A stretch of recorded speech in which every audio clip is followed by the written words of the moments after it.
You've seen the map out in the lobby, and please do get a map or two for yourself. We actually have two different types of maps. One's provided to us by NOAA, and the other is provided to us by Irene Koch and Dave Martin, friends of ours who have long passed on. Not so long ago, but still very much with us in this room. And remember, iconic people. That is Big Rock Point. Get Big Rock Point out the line. We did get Big Rock Point out the line.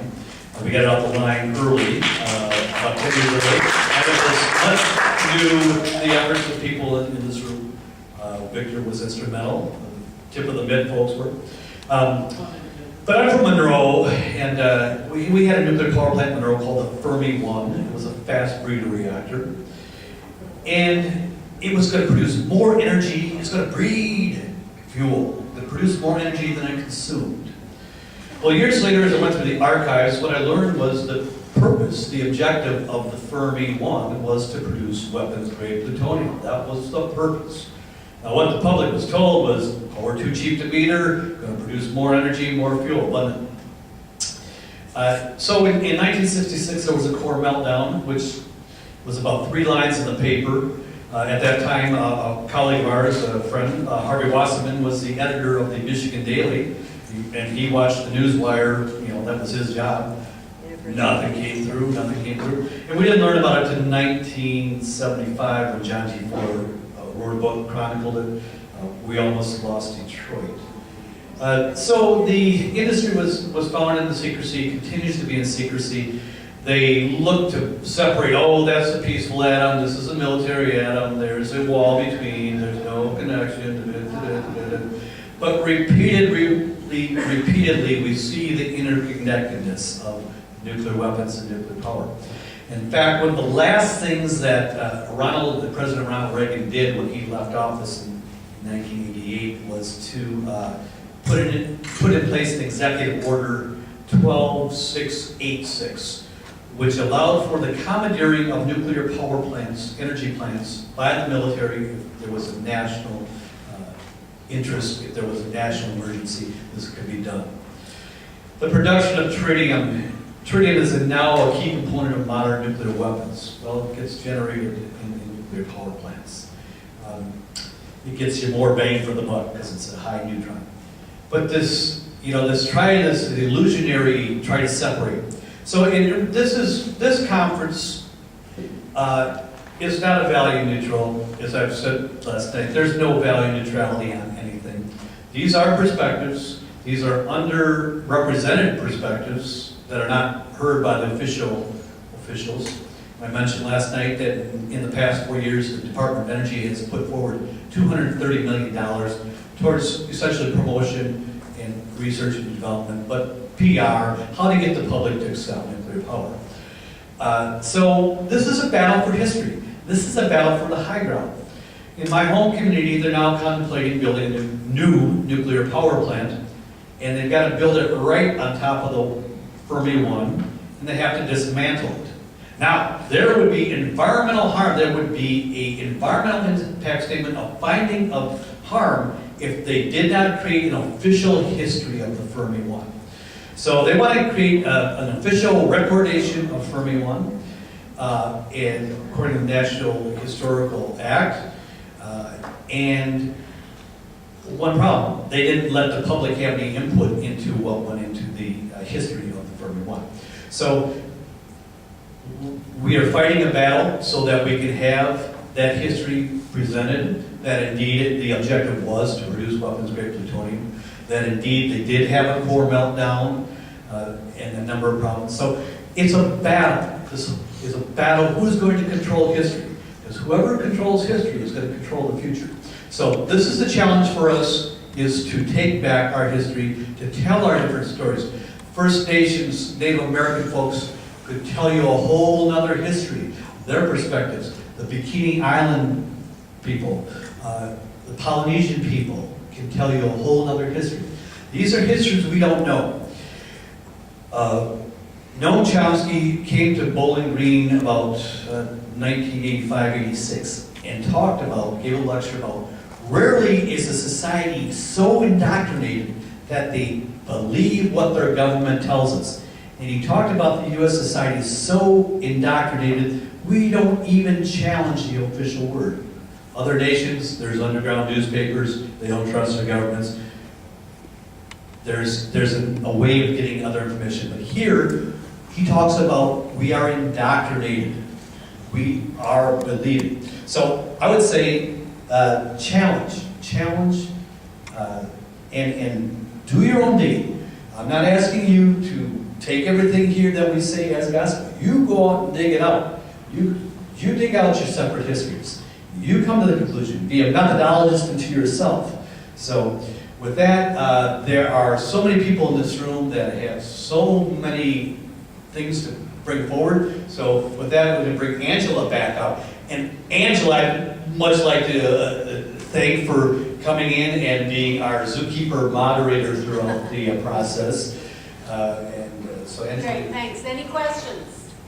Just have time for a few, great. In Canada, right near Toronto, there's a place called Pickering, very close to downtown Toronto, in fact. And there are 8 nuclear reactors there. Up on Lake Huron, there's 8 reactors also at Bruce, which are larger reactors. And then there's 4 reactors also down in the Toronto area at Darlington. So we've got like 20 reactors there, all on the Great Lakes, on Lake Huron and Lake Ontario. Now, Ontario Hydro, which then existed, they've since been broken up, but Ontario Hydro was in charge of all these plants. They owned all these plants. And they could not get a straight picture from their own nuclear engineers.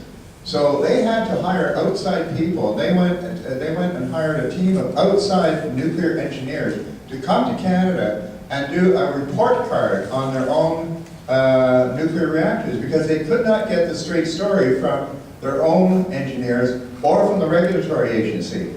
And the report card, which is on our website, by the way, you can go, it's www.ccnr.org, and there's lots of information there. What they found is that all of these reactors were so close to being unacceptable that they were just on the borderline. If they got the lowest possible grade, but beyond, shut them down instantly, all of them, because they're so dangerous. They found that there were thousands of safety-related maintenance problems which had been accumulating year from year. Every year there were more problems than there were the year before, because they weren't solving them as quickly as they were developing. So as a result of this, there was the largest shutdown of nuclear reactors in world history. 7 reactors were shut down for a period of about 6 years in order to allow some room to cope with the backlog of safety problems. The interesting thing about all this is that nobody really knows, even the board of directors did not know how bad the situation was. And they described their own nuclear division as a kind of a cult. That's the word they use, a nuclear cult. And the reason I went to this extraordinary depth is because they just couldn't get a straight picture. My feeling is that in every case of a nuclear accident, like talk about Chernobyl, everybody badmouths Chernobyl as being a badly designed plant. If you look at the history, you'll find that before the accident, it was being praised as a wonderful plant by people from the West as well as from Russia. They were all saying it was a wonderful plant. The Fukushima reactors, you know, we're talking here about hardly a backward country. We're talking about a country which is a world leader in technology. And you look at what happened at Fukushima. And we have 23 reactors in America, including Fermi 2, which has exactly the same design as the Fukushima reactors. So it's basically an American design. So I don't think that we have a handle on this question that you're asking. I think that we fool ourselves up until the point of a catastrophe. We fool ourselves into thinking that everything is fine. And people are, there's a tremendous pressure, both inside and outside the industry, to try and turn a blind eye towards any really serious problems. When the catastrophe strikes, all of a sudden it's so easy to look back and say, oh yes, that was a badly designed plant, or badly managed, or whatever. We don't have any such rating as you're talking about. I'm Dr. John Miller. I'm a nuclear engineer and a journalist. I do want to ask a question, but if people wouldn't mind, I want to respond to what you said. Do you know that in 1997, the Davis-Besse plant was rated the safest commercial nuclear plant in the United States? And 5 years later, it had the stupidest accident in the history of American nuclear power. There are ratings every year of the safety of American nuclear plants, but the main thing that I think, I also have a PhD in social psychology, is the safety culture of the plant. And the NRC, filled with engineers, has no clue how to measure the safety culture. In the Navy on a submarine, I'm going to tell you, we lived it night and day, but they don't live it in the commercial nuclear power world. Also to say, are you all aware that when we had the first generation of nuclear plants built starting in like 60s, that if there was some problem that couldn't be resolved in the safety of a plant, and it only had to do with that plant, well, the plant had to figure that one out before it could be licensed. However, if it were a problem that that affected more than one plant, those plants were all allowed to start operating. And 40 years later, there's still some generic safety problems. The plants that were built in 1970 that have never been resolved, but been allowed to operate anyway. That's madness in my mind. Just the question to you: your list of lying phrases and words in nuclear power, I think you should add one to your list. The radiation health physics. All right. There's no health about radiation, and most of it's not physics, but it's biology. The only physics is figuring out, well, if you have a radioactive a reactor, how much shielding would lower the dose by that much. But most of it is radiation disease biology. What does this stuff do to you? And so the claim that they're talking about health is utterly absurd. It's a great Madison Avenue term. It's survived since 1942, and we ought to get rid of it. So we just have time for 2 more questions, and then we'll take a break. Since this is about the Great Lakes, and we are in the Great Lakes, but particularly the subject you just brought up is about the health thing. And I'm curious, how many other people have had a nuclear stress test in order to have an operation? I think it's a rather common experience. Yeah. And I'm wondering, because I just had this, and it's brought up a lot of questions to me. Among other things, they injected technetium, and I'm hoping that you will bring up, Dr. Gordon, the aspects of that. But also, I'm wondering, what has it done to me? What happened when my body got rid of it and put it in the sewer systems, the water systems? How many people are doing this on a regular basis? Hundreds, thousands, millions? What's it doing?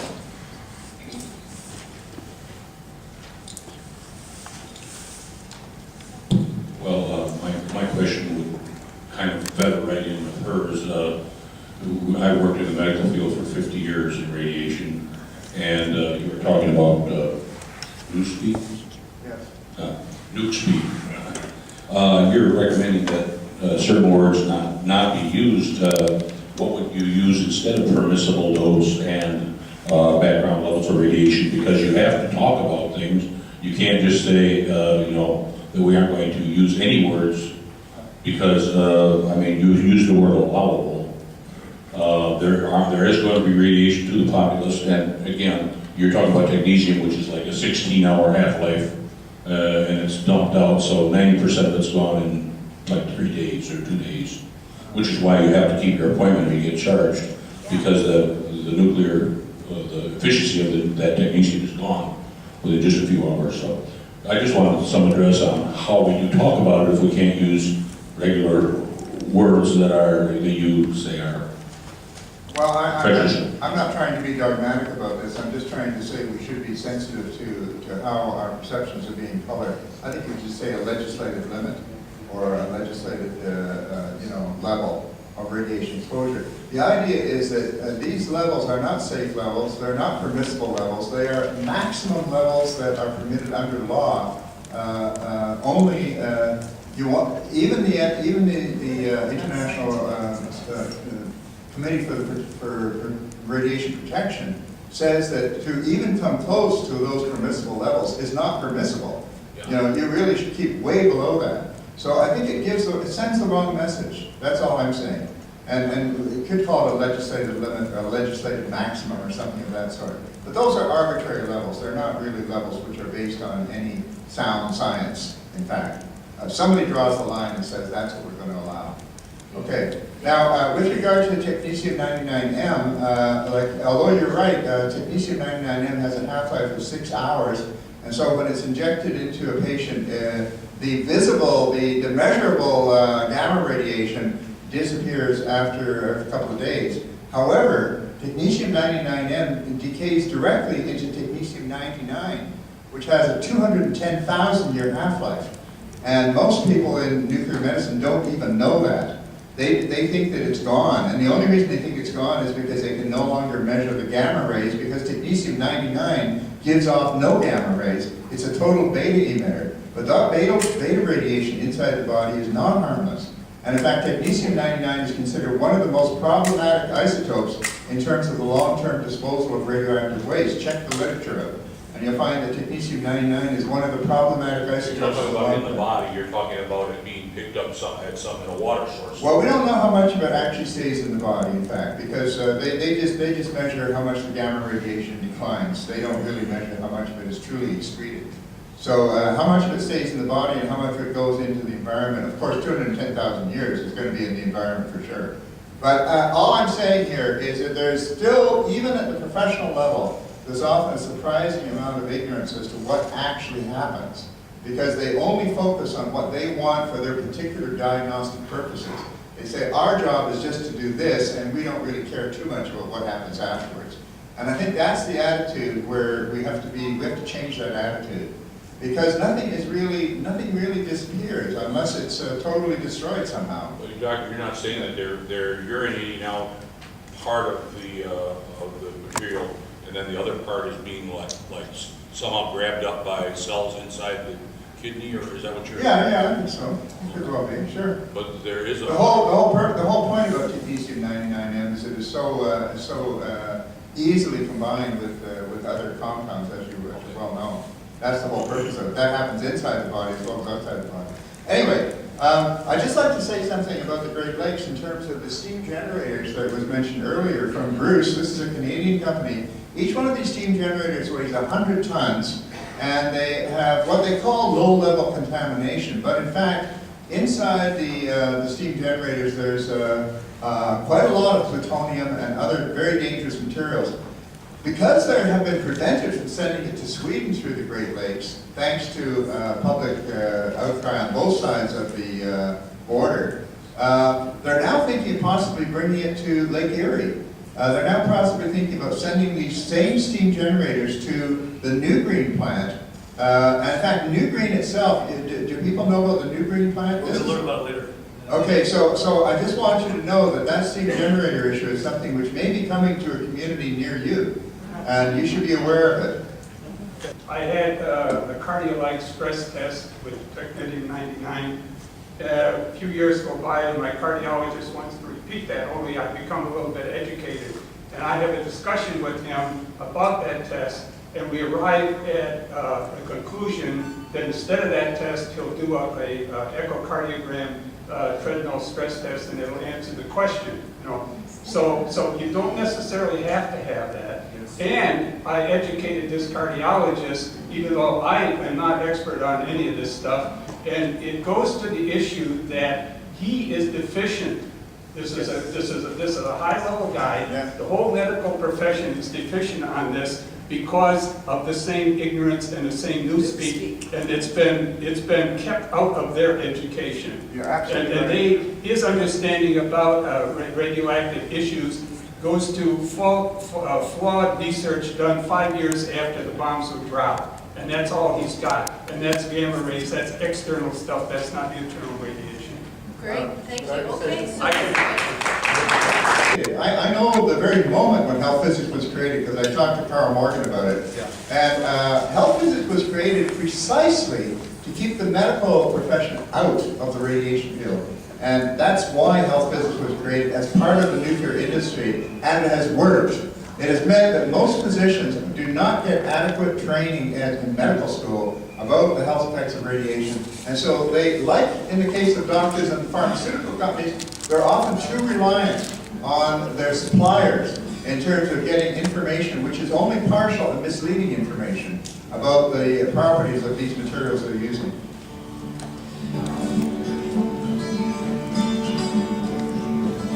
It's one mistake we could lose the lakes. Indians northeast, southwest, one more yellow cake. Time to do something, hey, you know what's at stake. Better shut down Davis Bessie, maybe save the lake.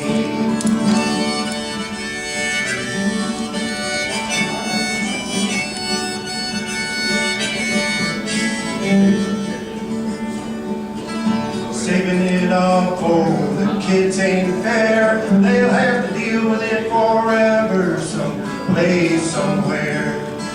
Time to do something now, people, if you care. Hey, pull that plug on Palisades, maybe save the air.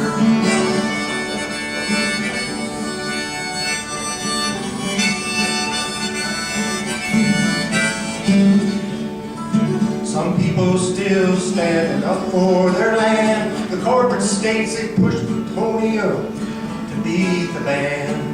Hey, look who gets arrested, I don't understand. Send G. Patel back to hell, maybe save the land.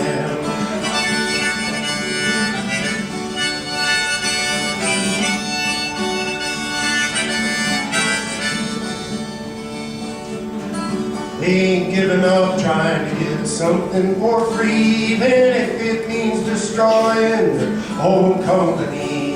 At the west end of the lake they could face bankruptcy. Wise up to that new pipe, don't build that 33.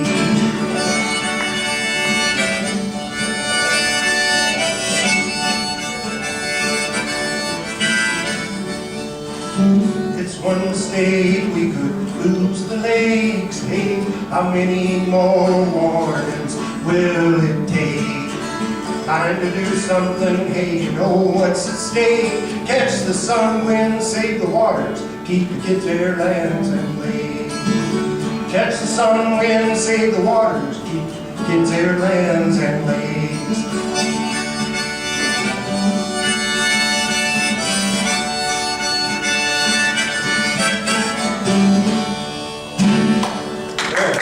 There are 4 isotopes of polonium in the chain. So that when radon disintegrates in the air and you breathe in not only the radon but also these daughter byproducts or progeny byproducts. They used to be called daughters until it was realized how sexist that was. And the worst of these are the 3 isotopes of polonium: polonium-218, polonium-214, and polonium-210. Really, the first 2 are the ones that do 85% of the damage to the lung. So the 85% of the radiation exposure is actually, you might think of it this way, that when you're breathing radon, the radon is acting as a delivery system for polonium. And so the radon goes into the lungs, but you breathe it out of the lungs again. Every breath goes in and out, but the polonium being a solid, it lodges in the lungs. And it also crosses into the bloodstream as well, because polonium is very similar, it has a great affinity for red blood cells. So here's what happens. By the way, back in 1931, this is a document from the Canadian Government Department of Mines, and you'll notice it says that lung cancer, bone necrosis, and rapid anemia are possible diseases due to deposition of radioactive substances in the cell tissue or bone structure of the body. The ingestion of even small amounts of radioactive dust or emanation over a long period of time. So when they say they didn't know about this in the early days, that's simply a lie. They didn't tell people, but they knew it. And they didn't tell, in particular, the native people who carried the ore. They didn't tell the miners. What the purpose of this document was to warn the scientists in Ottawa that they should be careful handling small amounts of the material. They didn't warn the people who handled large amounts. After all, it's only small amounts that are dangerous.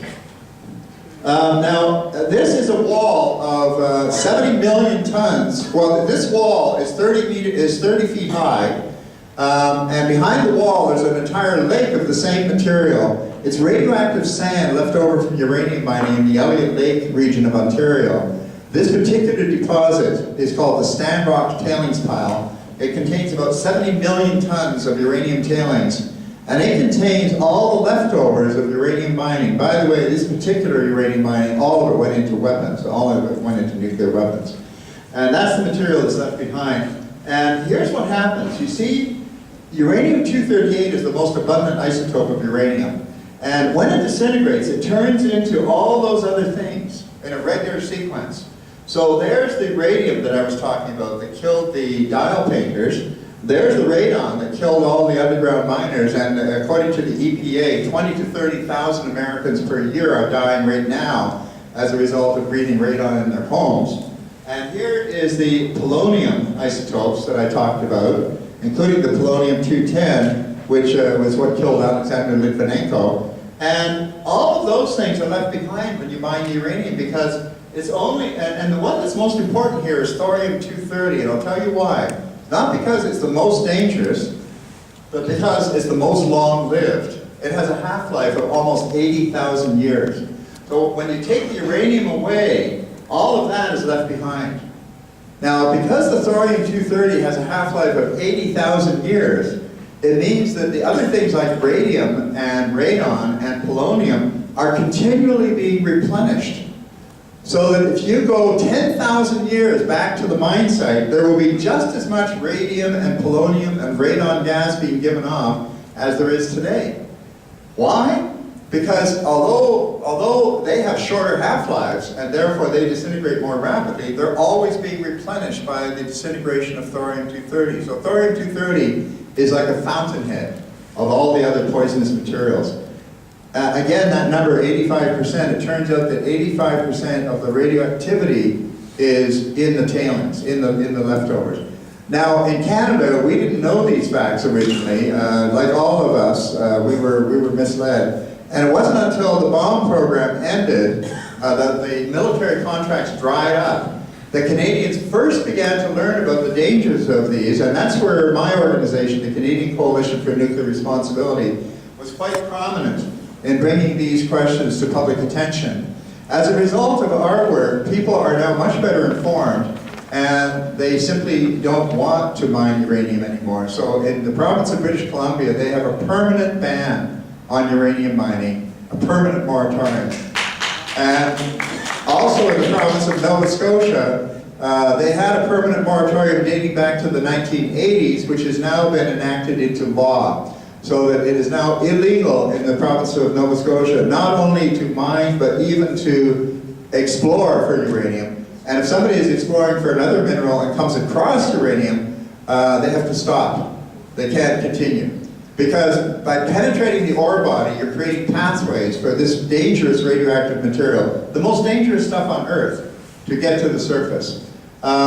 In Quebec, we're now fighting a struggle right now. We've successfully got the government of Quebec to close down the only operating nuclear reactor in Quebec. At the end of this year, they'll be closing it down. We're trying to get them to ban uranium mining in Quebec. We don't have any uranium mines yet, but there's exploring companies going on. And there was 23 medical doctors at a hospital in a town called Sept-Îles in Quebec wrote a letter to the Minister of Natural Resources saying that if the government does not ban uranium mining, they are going to resign their positions at the hospital and possibly leave the province, because they will not work in the province to condone uranium mining. So it's really quite remarkable. The Cree Nation, who has traditional territorial lands in the north of Quebec, has passed a resolution, a very unanimous resolution through the Grand Council of the Cree, totally opposing any uranium exploration. We still have not succeeded in getting the government to actually ban uranium mining, but we're hopeful that we can accomplish this in the coming months. Thank you. Awesome.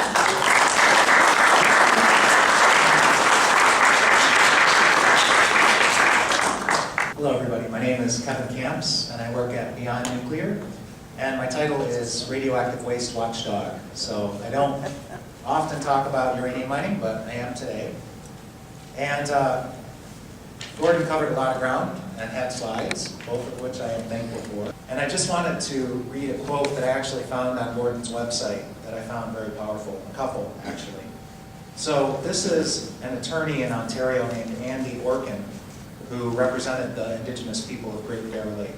And he said, quote, "We left them to die and hoped they would never ask any questions," end quote, about the experience of the indigenous people of Great Bear Lake with uranium mining, and before that, radium mining. The power plant in Michigan. There's this incredible quote that I found in a book called The World Uranium Hearings in Salzburg, Austria, September of 1992. Gordon was there. There was a banner on the wall that happened to be captured in one of the photographs in the book. It was the code words that were used between the University of Chicago, where Enrico Fermi created the world's first self-sustaining chain reaction, and Harvard University, another center of the Manhattan Project. And this was the code communicating the success of the first atomic pile.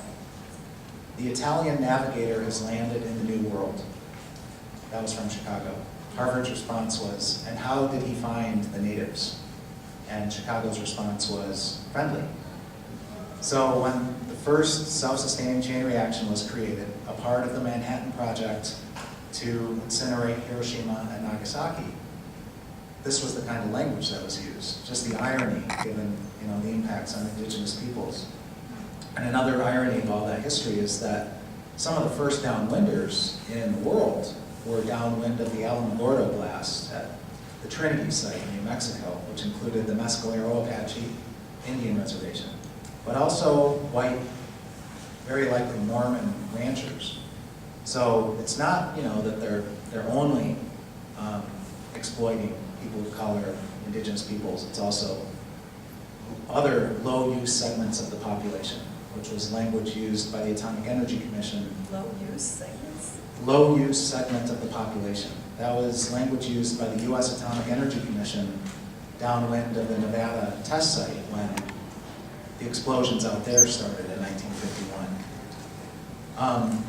So along those lines about the military connections to the so-called Atoms for Peace, in December 1, 2, and 3 in Chicago, Illinois, at the University of Chicago, we're going to mark the 70th year since Enrico Fermi first created that self-sustaining chain reaction at the University of Chicago. And as you can tell, there will be quite a bit of subject matter on the impacts on indigenous people there. So if you can join us in Chicago, December 1, 2, and 3.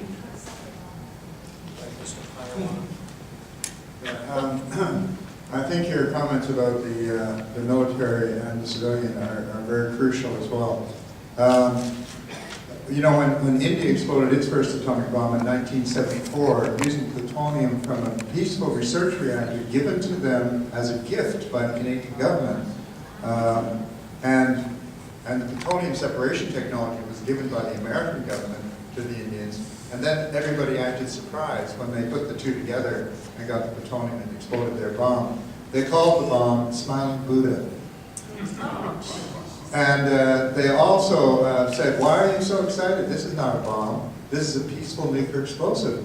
But the people who coined that phrase, peaceful nuclear explosive, were the Americans and the Russians. They were, in fact, developing a program of peaceful nuclear explosions. There was an idea of actually using a series of nuclear explosions to make a new Panama Canal.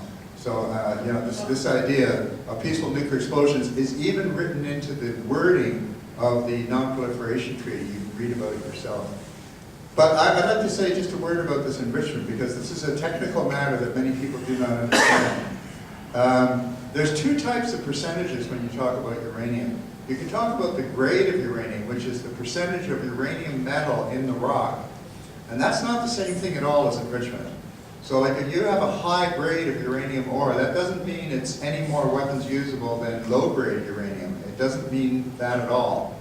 Because after the uranium metal is extracted from the rock, then you have to separate the isotopes. There are different types of uranium, uranium-235 and uranium-238 principally. And until you separate those isotopes, you cannot make a bomb. So enrichment, what Alfred was talking about, and what was also talked about otherwise, enrichment is the key step in being able to produce weapons-usable material. And this laser enrichment is very scary, because it means that it can be done rather quickly and very efficiently. You can get very high enrichment with a relatively short period of time. And it means there's very little warning time. Right now, for example, one of the reasons why the Iran episode is taking so long and going on for so many years is because it takes a long time to enrich uranium enough to get bomb material. It can't be done overnight. And in fact, it took the United States years to get enough for one bomb, to get enough highly enriched uranium. The reason is because these two types of uranium, 235 and 238, they're like Siamese twins. They're like identical twins. Whatever you do chemically to one of them, the other one behaves exactly the same way. You can't separate it by any chemistry.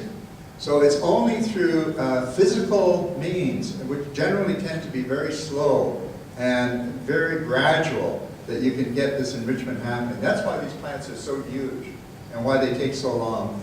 But laser enrichment would be a technology which would allow this to be done in a much shorter time. It would make the world a tremendously more dangerous place. So Alfred is quite right in saying that this is an absolutely monumental blunder to allow this to go ahead. And we're going to work on this again, I hope. So, Alfred, I have two questions. One, the larger question that you're really talking about is, how do you prevent a new technology from happening somewhere? And that's, you know, the broader question that this laser technology development suggests. But the specific question is, you talked about Senator Boxer and her role in all this, but what's the ending piece with her? Where is she at with the last part of the chapter that, you know, the story that you were telling? Was she supporting the NRC? Where does she play into this now? I don't know if I can give you very good answers to both your questions, Linda, but the stopping new technology, we have not been successful with this one at this point yet, but I think that something like this effort could be useful. This effort was thrown off a little bit by some changes in the NRC calendar, which seemed to imply that they would take longer to issue this license, which would give us time to mount a public campaign in California to put pressure on Boxer. That campaign was never mounted because they issued the license much more quickly than they had subsequently said. That, they changed the goalposts several times in terms of timing. And I'll mention a couple of things, though. This facility is being built in Wilmington, North Carolina. The capitalization of global laser enrichment, as far as I can deduce from news reports, is about $500 million.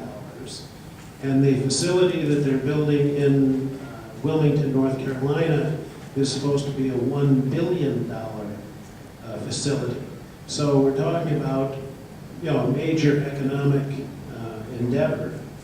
And I also am sorry to report that it's my very distinct impression that the Obama administration is very much pro-nuclear and really wants the jobs and the industry.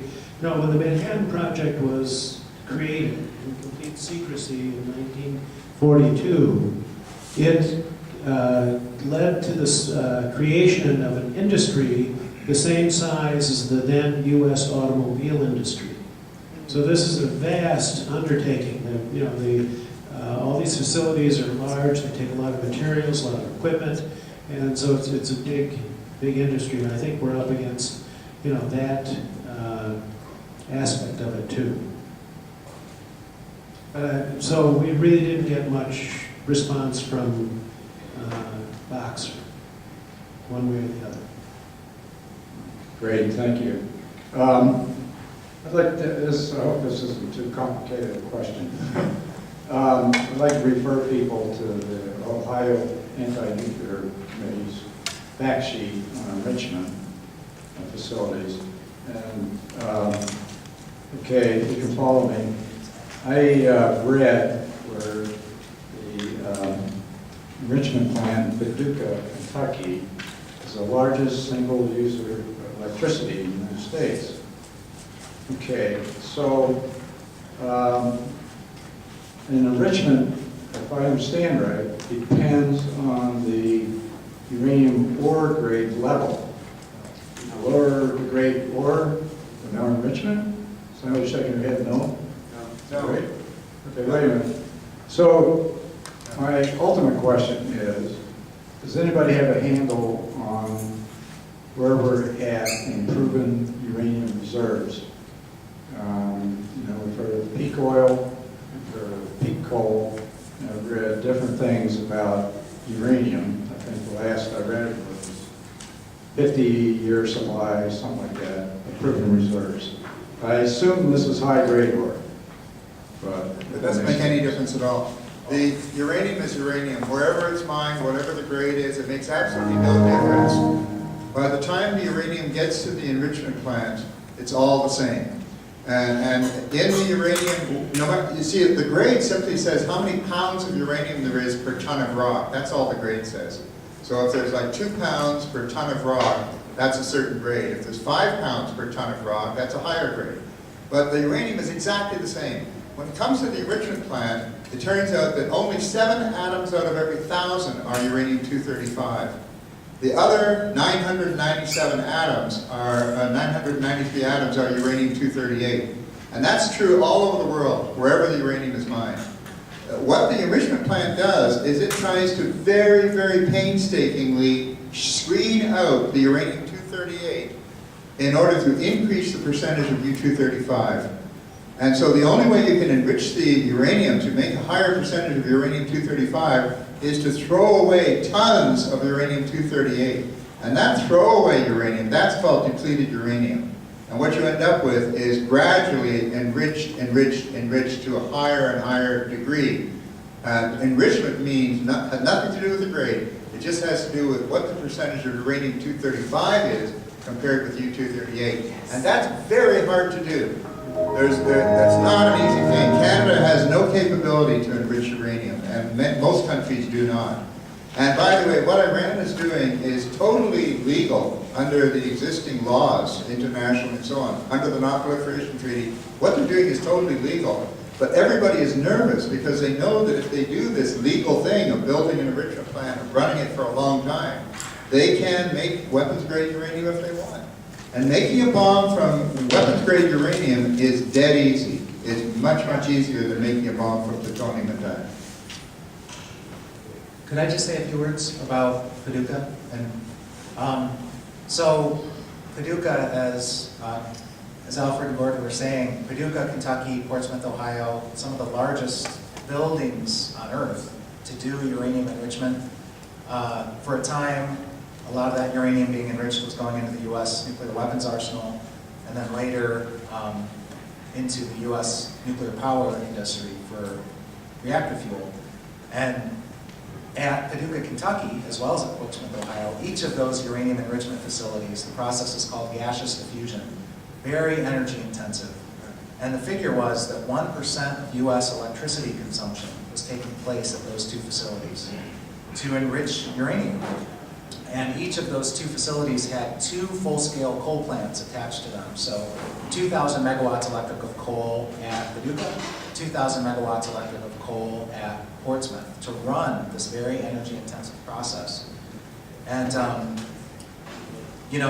technetium was mentioned earlier in the day, and I first visited Paducah, Kentucky in 1992 and met some locals. Al Puckett, Vivian Puckett lived right across the dirt road. They've since passed away from cancer, from Paducah. Ron Lamb was an auto mechanic down the road. Technetium in his well water that he drank and his family. Epidemics of cancer up and down these dirt roads surrounding Paducah, a very contaminated site. And a part of that contamination was not just the nasties that are in uranium, as Gordon has talked about today, but also a story broken by the Washington Post, Joby Warwick, September 1999. There's crimes going on that eventually come out into the light of day. Uranium from Hanford, Washington, contaminated with fission products, high-level radioactive waste, being shipped to Paducah and run through the uranium enrichment facility, dosing the workers in a big way, but also the locals. And they had, uranium exhaust fans that were spewing this stuff into the local atmosphere. the signage on the dirt roads, these chain link fence, radioactive danger, do not enter, with creeks flowing under the fence, carrying that stuff out. Secret waste dumps at Paducah that Al Puckett, who worked there, revealed and paid a heavy price for having revealed what was going on there. So that is part and parcel of the peaceful atom, you know, because that uranium was going into reactor fuel. That is part and parcel of clean and safe, and there's so many lies, it's hard to keep up with. I finally say something else. This is a little bit off topic, but we found out in Canada after doing our own investigation as to where our uranium went. We found out that when we export uranium from Canada, it often goes to the States for enrichment because we don't have enrichment facilities before it goes to the customer. But what this means is that about 90% of the uranium never gets to the customer because they get the enriched stuff, but all the cast-off depleted uranium is left in the backyard of the enrichment plant. And that's about 90% of the volume of the uranium that was mined. Turns out the American military just simply helped themselves to that depleted uranium and used it in their military reactors to produce plutonium for the warheads for their atomic bombs, even though we had an agreement with the Americans saying that none of our uranium should be used for military purposes. So this was going on for years. And when we finally blew the whistle on it and said, you're using this depleted uranium for weapons, this is illegal, they said, oh, we're not using your depleted uranium. No, we're just using other depleted uranium. Well, it's sort of like investing in a bank where you say, hey, I find that you're supporting an apartheid regime with my money. Oh no, it's not your money. It's other people's money. The point is, you can't tell whose depleted uranium it is, and you can't tell whose money it is. There's no real separation at all between the military and the civilian when it comes to those uses. They just help themselves to the leftovers and use them any way they want.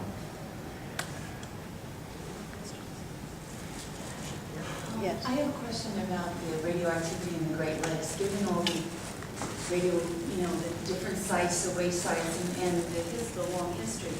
What kind of a database do we have of sampling around the Great Lakes so that we know, what's there and have a good record of the pollution? This is something that recently we were trying to get the International Joint Commission to take a renewed interest in radioactivity in the Great Lakes. One of the elements which is well known is radioactive hydrogen called tritium. The tritium levels in Lake Ontario, for example, are at least twice as high as they are in Lake Superior. And that's entirely due to nuclear reactors, and mostly due to Canadian nuclear reactors, which produce about 30 times more tritium than American nuclear reactors. And the tritium levels, even in the middle of Lake Ontario, are measurably increasing by small amounts year by year. So this is a buildup which is definitely taking place.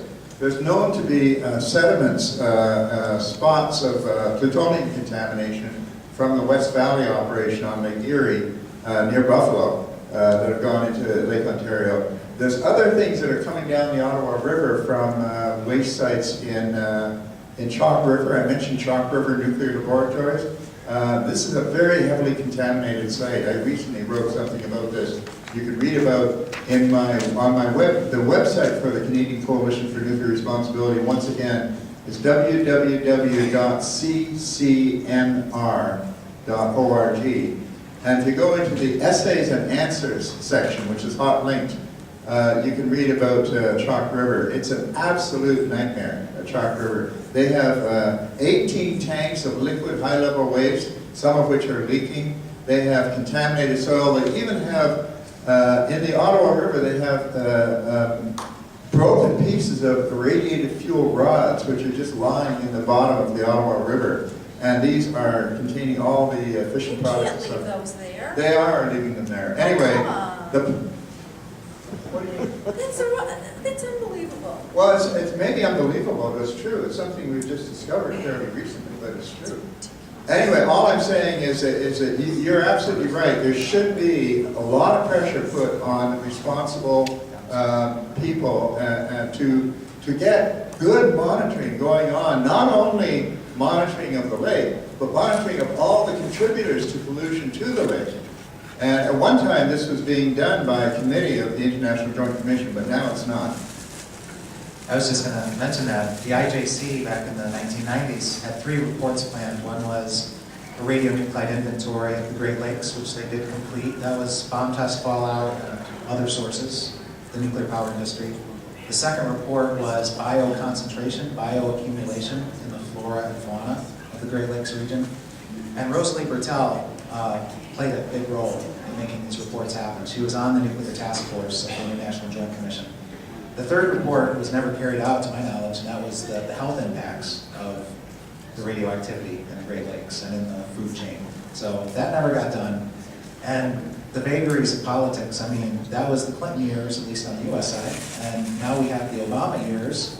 We have the IJC with some pretty good people on it. We have Lana Pollock from Michigan, we have Derek Glantz from New York, and we can't even get a meeting with the IJC in this day and age. And there's no nuclear committee anymore. They won't even meet with us, which is incredible, because that is a huge reversal of fortunes from the 1990s. So we have our work cut out for us, but that's more documentation of radioactivity in the lakes. Last question over here. Regarding the miners, in North America and worldwide, are these small independent miners, or is this one global conglomerate corporation? Has anybody investigated who are the miners? I'll take a first stab. I mentioned Areva of France. France gets 75 to 80% of its electricity from nuclear power. So Areva, one of its big activities is mining. So it's the French government, actually, that's behind that. In Canada, I mentioned I learned a lot about Port Hope and the Canadian uranium industry, and I read a book which is really a celebration, congratulatory history, paid for by Cameco, which used to be called El Dorado.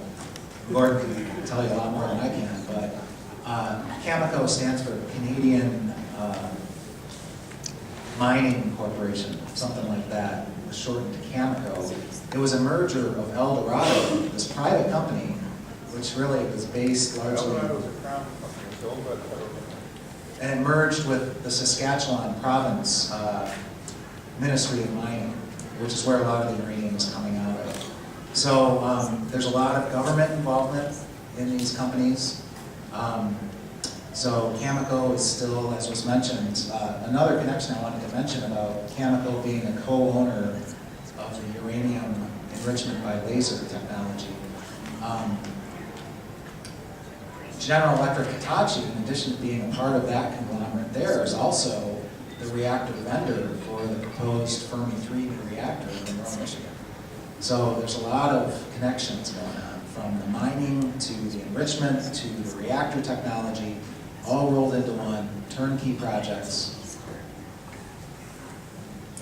I'd like to just end with one bit of good news, and that is that Cameco just last week announced that the possibility of a uranium price rebound. The prices went way up a few years ago, and then they've been sliding down, and they were hoping they would rebound. They said it isn't going to happen. There isn't going to be a uranium price rebound because the nuclear renaissance is not happening.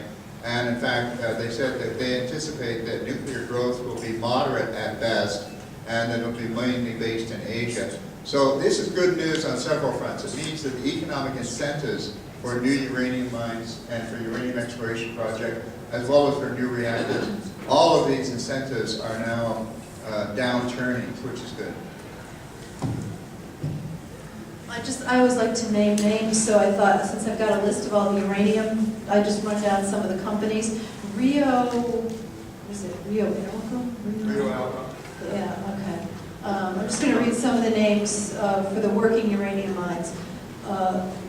Globe Uranium Limited, BHP Billiton, ERA, Heathgate Resources, Industrias Nucleares do Brasil, Cameco, Areva Resources of Canada,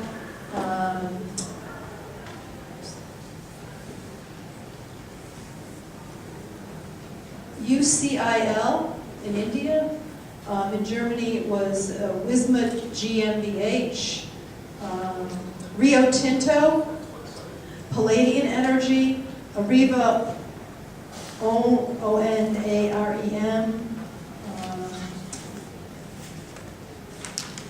Do you guys want to hear this, or should we go to music? so that's enough. I've got a list of people on it. That's a lot. See if there's any, yeah. Okay, all right, well, thank you. We're going to hear a little music from Victor, and the pizza and salad has arrived. So we're going to take about an hour for lunch here in a couple minutes, and then we'll reconvene at 2 o'clock. We've got some seats set up in the back. People can bring pizza and salad back into this room. So there's some seats set up back there, just middle about. There is an elder college next door. They're starting their class at 1 o'clock. So you may bump into some new folks' faces. So with that, we're going to hear from Victor. Okay, I've been asked by the organizers to sing this song at this juncture. It's not an easy song to listen to, but I think it's important. And a couple clarifications. There's no L's, R's, or F's in the Anishinaabe alphabet. It's a 23-letter alphabet. There's no L's, R's, or F's. So anytime you see a word that looks like it's an Indian word that has those letters in, it's usually a made-up word. Mainly the French were the first ones to introduce those letters, and so as a little point of exclamation in this song, the enunciation of the different peoples. And the other part I'd say is, when I wrote this song, an elder, Pine Showman, he said, this is the title of my first album, it was Land of the Free, and he said, Land of the Free? And I looked at me real hard, Land of the Free? And so when I redid this finally and did a CD, I put that question mark at the end of Land of the Free, and I got a lot of flack. Okay, this was post September 11th, and you know, then I someplace saw the version of the Star Spangled Banner, and at the end, the land of the free and the home of the brave, there is a question mark. So, okay, so you understand that, right?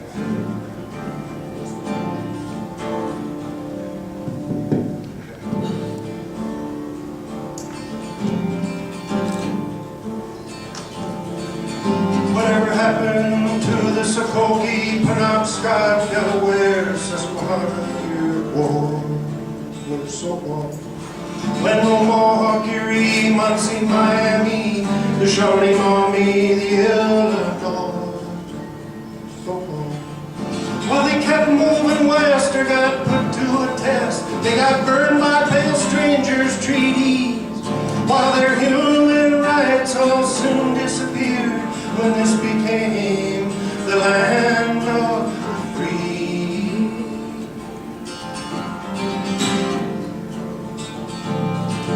So what happened to the Mi'kmaq, Abenaki, Oneida, you're a neutral Odawa?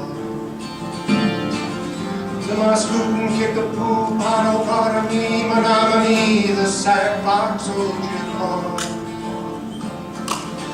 Well, they got pushed west at the point of a gun, or stayed behind and risked getting shot, while some traded their spirits for the white stranger's kind. But fire, water, money, and guns were all they got.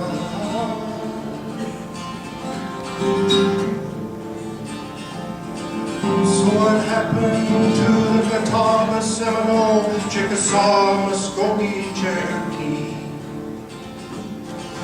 Well, they got rounded up and marched out west to Andrew Jackson's Indian Territory. And though thousands died, well, the president lied. He said the moves came off without a hitch, so all the free folks back east could have Thanksgiving feast without thoughts of the dead ones in the ditch. And that's how North America skirt for white folks all the way to the Mississippi. The native peoples were not really human, said they didn't belong here in the land of the free. Now that it's the land of unlimited opportunity,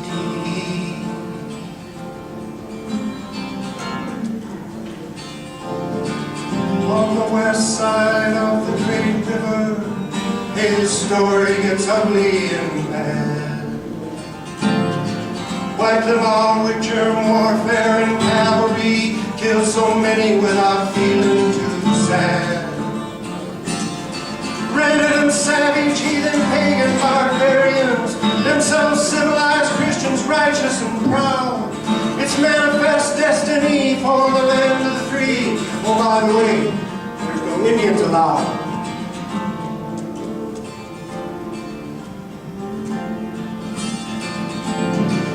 So what happened to the Lakota, Mandano, Glalahoto, Iowa, Santee? Well, the Osage, Quapaw, Wichita, Choctaw, Kiowa, the Comanche.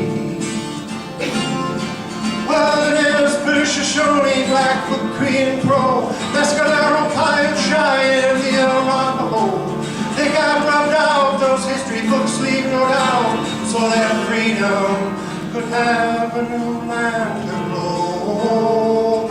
And no matter the ones living here, they had no place to go.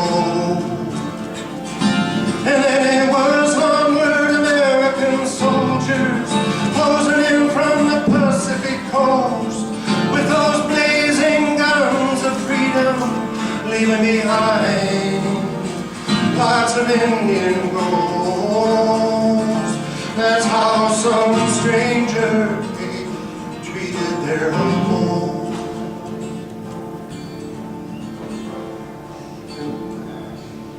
So right at this point, sometimes I get feedback. People go, "Come on, man, you know, leave it alone. It's over. You know, don't quit beating that down."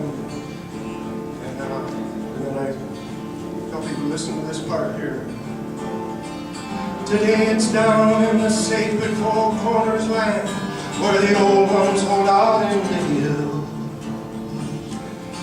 They've been living in peace there for thousands of years. Their prophecies give you the chill. The puppet transnationals trying to wipe them out for the sake of some cheap energy. So all the free folks out west can have life at its best, sacrificing the Navajo and Hopi to the trains and stacks of Exxon, DuPont, Peabody, Bechtel, Burnaby.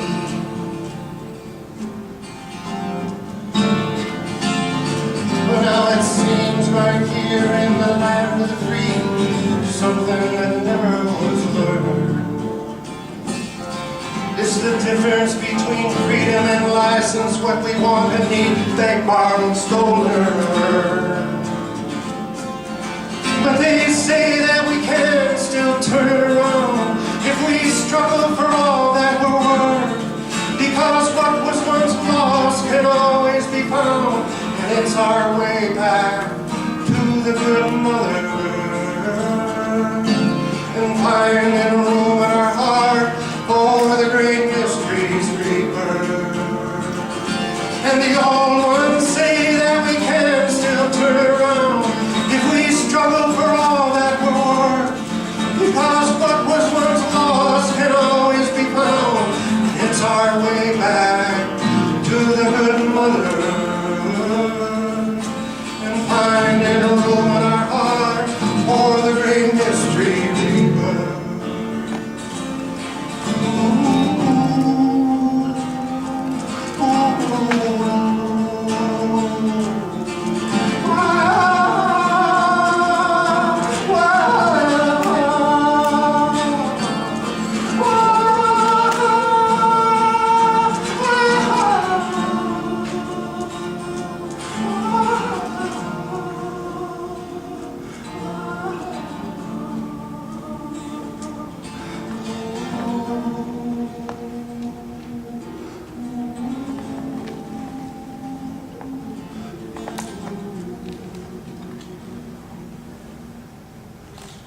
And this is a quote from one of the widows in the village of widows. Do you pronounce it Deline? Delaney. Delaney is the name of the village at Great Bear Lake. This woman's name I have written down. It is Cindy Kenny Gilday. And her quote is this: "This village of young men are the first generation of men in the history of the Dene on this lake to grow up without guidance from their grandfathers, fathers, and uncles. This cultural, economic, spiritual, emotional deprivation impact on the community is a threat to the survival of the one and only tribe on Great Bear Lake. It's the most vicious example of cultural genocide I've ever seen, and it's in my own home." So this is the early history of radium and uranium mining in Canada. And Elliott Lake, I had the honor and privilege of taking part in this project. This is my homeland, stories of the effects of the nuclear industries by the people of the Serpent River First Nation and the North Shore of Lake Huron. Lorraine Reckmans, who is Serpent River First Nation and is now the Aboriginal spokesperson for the Green Party of Canada, was one of the main editors on this book. She's from Elliott Lake. Her father was a uranium miner in the mines. Another editor, Keith Lewis from Serpent River First Nation, was the environmental coordinator for the Serpent River First Nation and has since passed away from cancer. And Annabelle Dwyer, who lived in Lansing at the time in 1998, but has since moved to Mackinac City. Closer. Annabelle Dwyer lived in Lansing in 1998 and really spearheaded this project and has since moved up to Mackinac City and is still involved in these issues. We need to print these again because they're down to the bottom again, and that's good news. They've sold like hotcakes over the last 15 years. One of the quotes that I found so powerful, I had the job of running the video camera and then later transcribing the testimonials from the Serpent River First Nation miners and leaders and widows. And Keith Lewis, the editor of this book, one of the editors, said, "There is nothing moral about tempting a starving man with money." And that was the history of the mining at Elliott Lake, was an economically impoverished community tempted with jobs and relatively high paychecks. And the same is true for the uranium mining that's taken place in places like the Four Corners, the Navajo and Pueblo peoples. And I knew more about the uranium mining on the Navajo reservation for the first years of my anti-nuclear activism than I did about the uranium mining at Elliott Lake, even though I was in Southwest Michigan. So the story of Navajo uranium mining was better known. Books like If You Poison Us, and more recently a book by Judy Pasternak entitled Yellow Dirt, which was the book form of a series of articles that she published in the Los Angeles Times several years ago. And so these stories are not frozen in the past. People are still suffering from living near even abandoned uranium mines. There are hundreds or thousands of abandoned uranium mines in Navajo and Pueblo country, in New Mexico and Arizona, Utah and Colorado. To this day, one of the injustices, after many years and decades of activism and legal actions and legislative campaigns, there have been victories, as Diane and Gordon have related. One of the victories was that finally, at long last, Navajo and Pueblo uranium miners were compensated for their illnesses. But that only applied to pre-1971 miners. And of course, the mines continued to operate. So post-1971 miners in the US, many of whom are indigenous people, have still yet to be compensated. Some more good news on these fronts. The Navajo Tribal Council, back in 2005, I believe it was, passed a law against any uranium activities on the Navajo reservation, which is a very big country. A few 100,000 inhabitants, Navajo inhabitants out there. But incredibly, again, the NRC strikes again, and in this case, instead of Nuclear Regulatory Commission, this would be the Nuclear Roguery and Criminality. The Navajo have a law. It says no uranium activities on tribal land. They've learned the hard way. They want no more of it. But the NRC is dabbling at the edges, literally. And so the situation is, at a place like Crown Point, New Mexico, the NRC has largely licensed and allowed to go forward in situ leach uranium mining and Kay Cumbo has a good information board out on the table that shows what that technology looks like. On privately owned land, very near the Navajo reservation. And in fact, there's a checkerboard of tribal land, privately owned land.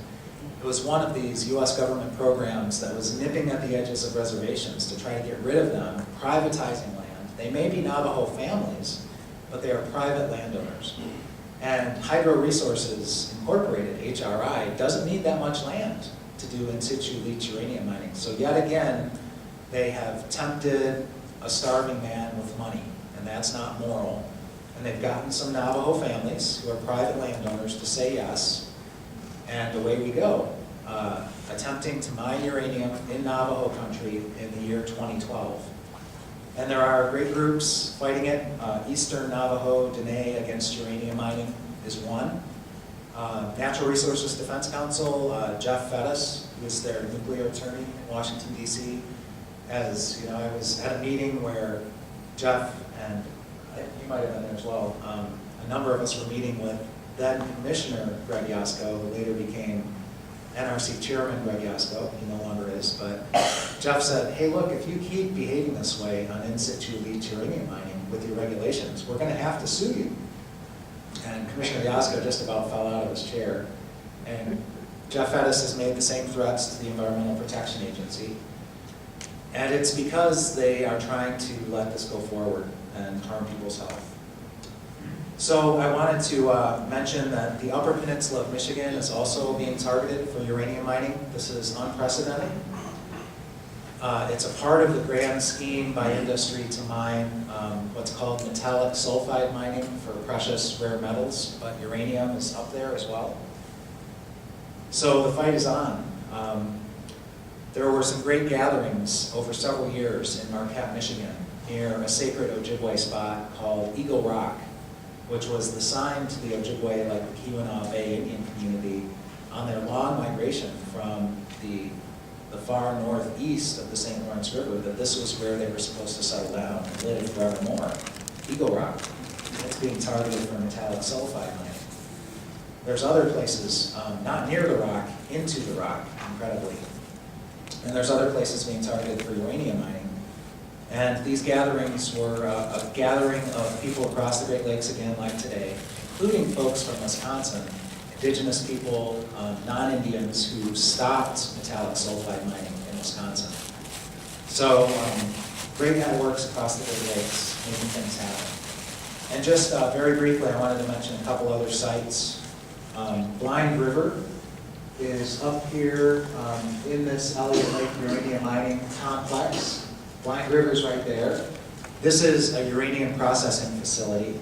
And I learned a lot about Blind River, and I learned a whole lot about Port Hope. Did I get that? Yeah. To the east of Toronto, not very far. In a sense, and Gordon's map, the Yellow Cake Road of Canada, shows that all of the uranium is flowing into these places. It's coming from various parts of Canada, Saskatchewan, but flowing into Ontario. Some of the crazy stuff, just in brief, going on at places like Bruce. Bruce Nuclear Complex has incinerated Ontario's low-level radioactive waste for the better part, Bruce is right here, for the better part of 4 decades, without people in Michigan, 50 miles across the lake, even knowing about it for the most part. Or even Ontario. So they're getting away with murder while making a killing, is what's going on. And what I wanted to mention about Blind River, a uranium processing site, is that they too want to incinerate radioactive waste. This would be oil coming from Port Hope that's radioactively contaminated and contaminated with toxic chemicals. They want to incinerate it up there. This would be, yet again, unprecedented activity. And then about Port Hope, what I'll just mention is that there's a book that hopefully will soon be published by Tom Lawson, who's a longtime opponent to the nuclear activities in his hometown of Port Hope. And he called it The Pirates of Port Hope and Their Crazy Caverns. And it was about the attempt in years past, in the mid-1990s, to bury the accumulated radioactive and toxic wastes of Port Hope in underground caverns under Lake Ontario. And that's what we're looking at again at Bruce. is this deep geologic repository that we talked about for low and intermediate level waste, and also high level radioactive waste, but that's for a later session. All of this within a mile of Lake Huron. And just to close now, I'll mention that although we focused on the Great Lakes and the Four Corners with indigenous peoples, that this kind of thing is happening worldwide. The French nuclear establishment has gotten its uranium in large part from Niger, West Africa, the Sahara, where the Tuareg nomads have lived for 1,000 years, depending on the oases there for their camels and goats and livestock. Uranium mining in Niger requires unimaginable amounts of water, which has dried up the oases. Some Tuareg have taken up arms, so there's actually armed conflict with the government of Niger to protect what's left of their livelihoods. The government of Niger are doing the dirty work for Arriva Nuclear of France. But name the country, name the continent, indigenous peoples are often on the front lines, not only of the uranium mining, the very first step of the uranium fuel chain, but many additional steps, all the way to high-level radioactive waste disposal that we can talk about later. Thanks.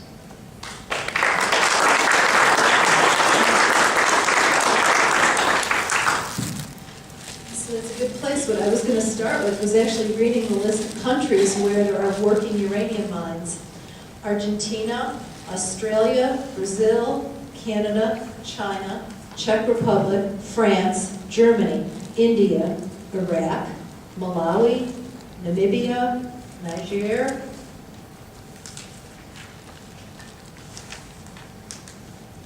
Kazakhstan, Pakistan, Romania, Russia, South Africa, Ukraine, USA, Uzbekistan.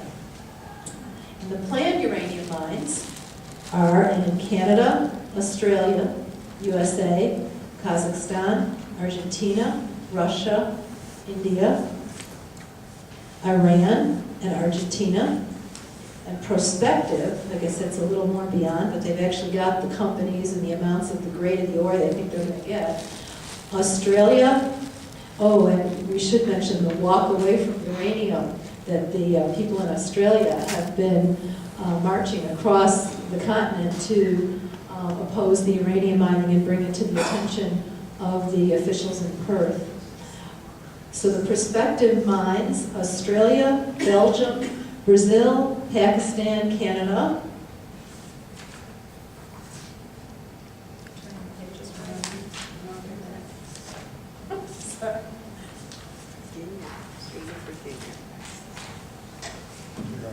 Can't do simple flipping the staples in the weird corner.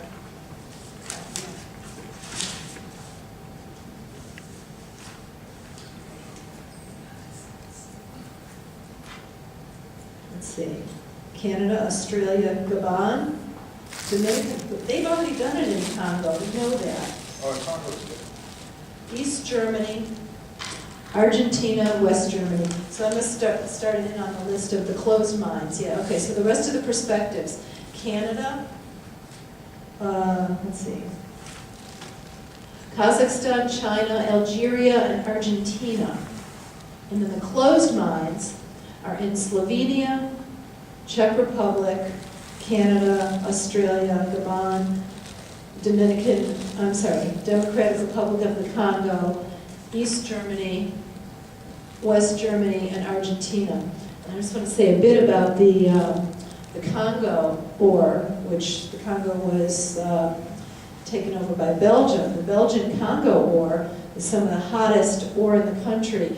The uranium, when it's in the ground, it's not that concentrated. So when they traditionally mine it, they dig it up, they grind it up, and they separate the uranium from the other elements. And then they have to go after the uranium-235 because that's the one that has the sustainable chain reaction. And the U.S. Atomic Energy Commission would purchase concentrates that were 0.1,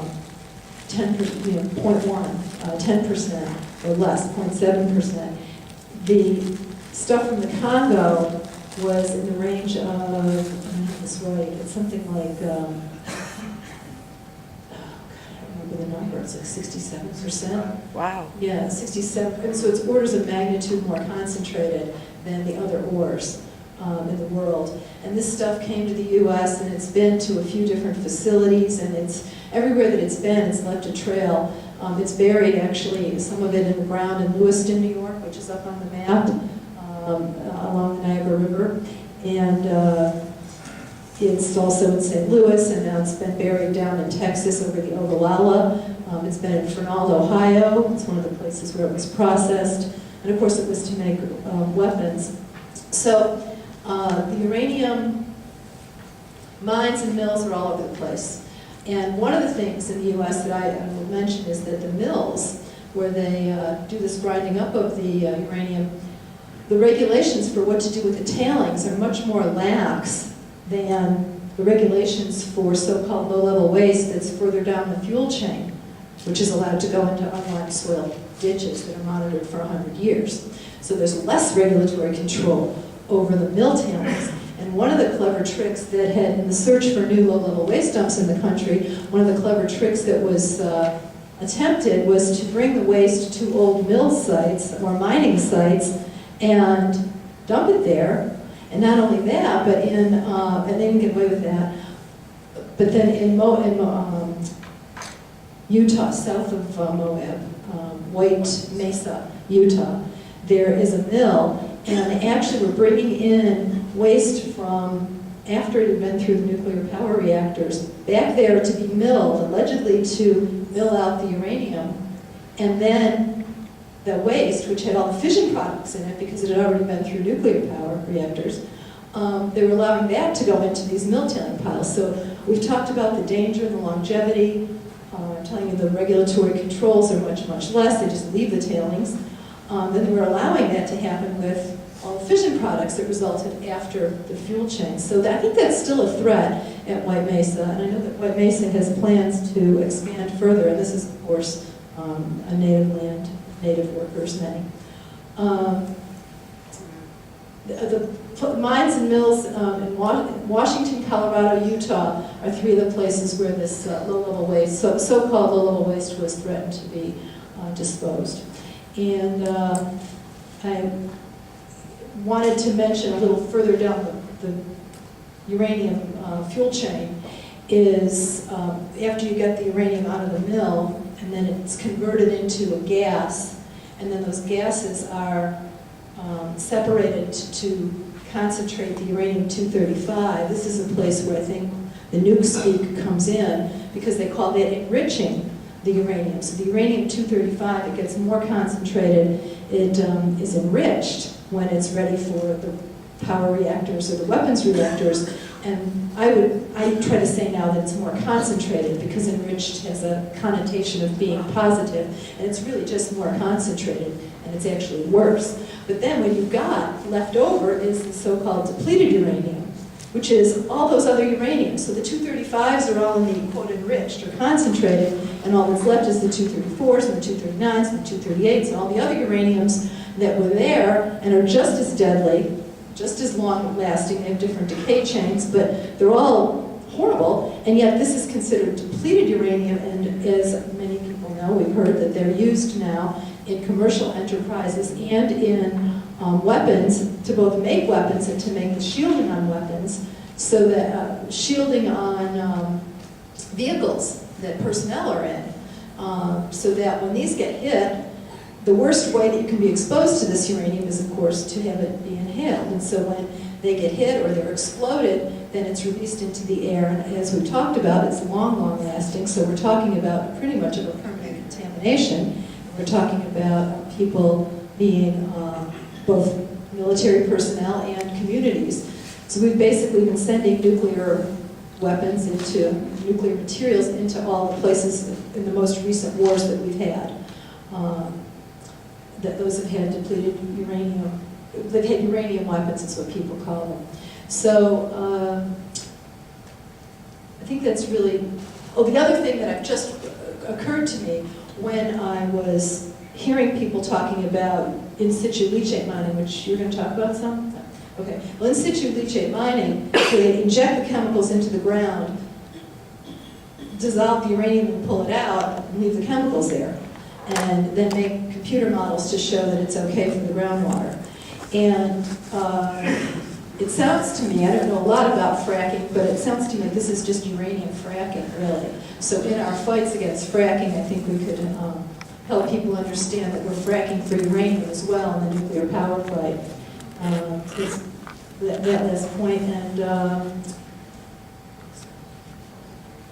I wanted to run back to the Church Rock spill, which was in the 1970s. There was a uranium spill into the Rio Cuervo River, which contaminated and poisoned a lot of people. And this was in the 70s, and to my understanding, they have not been compensated, those communities. The areas are still contaminated, they haven't been cleaned up. And this is the same area where there's plans for new uranium mines, and so the Dene, the people who are working there, are calling for an environmental impact statement on the uranium mining that is being proposed. It's a violation anyway if it's on Navajo land, but they're not even doing the basic requirements under our own laws of doing the environmental impact statement on, and I can't remember the name of this uranium project now, but it is in the vicinity of the Rio Cuervo spill, which is such an atrocity that families are not even recovered from the previous damage of decades ago, and now we're talking about going at it again. That's it. Thank you. My name's Alfred Meyer, and I'm a member of Physicians for Social Responsibility. And I want to tell you a story about enrichment. And to follow on Diane's comments, I appreciate the fact that concentration is a more appropriate word in terms of the increasing the amount of uranium-235. But part of the story I want to tell you about has to do with laser enrichment, but it is the other meaning of that word enrichment, and that is gaining riches. Because I think so much of what we are talking about here today is about money, about enrichment, financially speaking. So I just want to tell you a brief story about a project I became involved with just a couple of months ago, and that is the NRC has just licensed a new technique for enriching uranium called laser enrichment. And about the last week of July, a colleague of mine sent out an email, and I happened to read it, and it was an article from the Bulletin of the Atomic Scientist talking about this impending action by the NRC and how unwise it is. So the background of this is, I think there's some generic aspects of this story that apply to other topics in the nuclear field. And so laser enrichment is a concept that's been around for a long time. It's like reprocessing's a concept that's been around for a long time. And on paper it looks pretty good, it's just really hard to do, practically speaking. But this laser enrichment company in Australia by the name of Silex, and Silex stands for Separation by Laser Excitement. And the Silex technique had great promise. And in 1999, there was actually a separate treaty, and I don't know the details of this, but a separate treaty between the US and Australia to allow for the transfer of this technology. Now, why are we concerned about transferring such technology?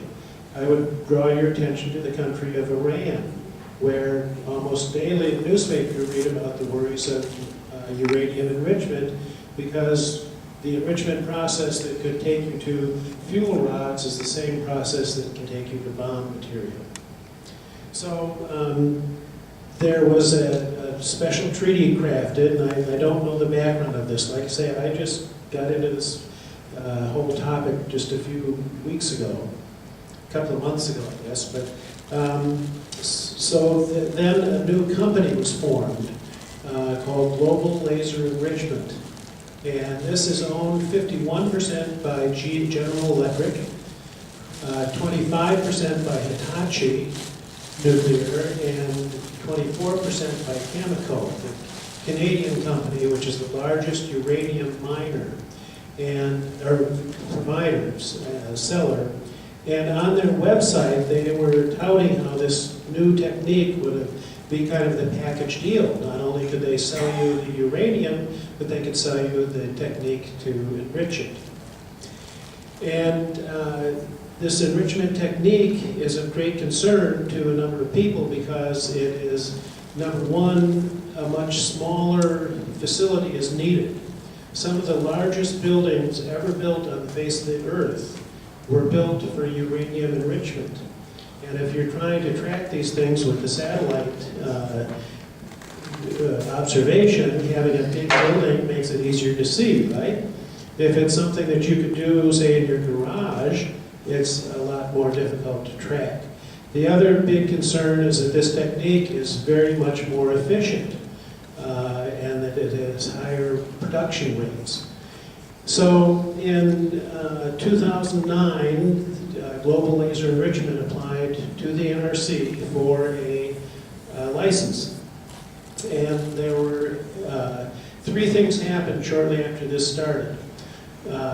There were two sign-on letters signed by about 10 to 20, or 20 to 30 people who are leading non-proliferation experts, saying that a formal nuclear proliferation assessment should be conducted before issuing a license.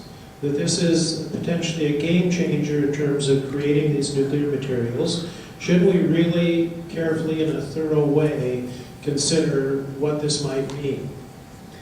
The NRC basically said there's no law that says we have to do that. At the same time, a physicist submitted a petition for rulemaking to the NRC, which laid out some of the criteria and reasons for why a thorough proliferation assessment should be done, and what that would include. To me, I read this article about, this story, and it just said, this is nuts. I mean, obviously you need to do the proliferation assessment before you issue a license. I mean, the whole world's concerned about this, and look who's doing it. So at this point, in August, I worked with another colleague, and we crafted two letters. One was written to the NRC just to ask them again to do this, but the other one was written to Senator Barbara Boxer. Our strategy was to try to get the congressional involvement in this regulatory process, because Boxer is chair of the Senate Environment and Public Works Committee, which oversees the NRC. So we got another 20 signers, many of the same people and a few other people, to sign these two letters sent to the NRC and Boxer's office.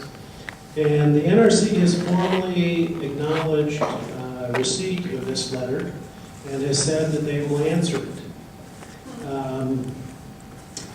However, in the whole proceedings, the Atomic Safety and Licensing Board, the final step before issuing the license is that they had to give a recommendation. And they closed the final meeting that was supposed to be a public meeting. They closed it, claiming that there's proprietary information that was going to be talked about there. The company that's applying for it, Global Laser Enrichment, did in fact put together a team of 3 experts who did produce a 7-page proliferation assessment. However, that's secret and classified, so you and I cannot read it and judge. I mean, they're hand-picked assessors. So if you get the drift of how this is working, because they were, well, they closed this final public meeting, and there was this final last-minute ask of Senator Boxer and also the NRC to act. And what the NRC has done is issued the license. So without answering this letter that they said they're going to answer, without ruling on the formal petition for rulemaking submitted in the Federal Register to the NRC in 2010, it was 2 years ago, So it's really kind of putting the cart before the horse, so to speak. And the story's not quite finished. I don't know quite what we're going to do about it, but there are a number of us who are still concerned about this and still trying to raise a stink about it. But I think that you can see that from the story that many of these issues have a very long gestation period. You know, these are ideas, and that the industry is working on them behind the scenes, out of sight of many people. There are many people in this room whose some of their great contributions is stumbling across some of these activities and making a stink about it. And that's what we tried to do one last time with this laser enrichment. We've not succeeded yet, but I'm still going to pester the NRC and tell them I want the letter, even though they've issued the license, because we asked them some real specific technical, legal questions, and they need to be answered. So I hope that this will encourage all of you to take part, and when you see something going on that doesn't seem right, get involved and make us think about it. Not everything succeeds, but many things do. Thank you very much.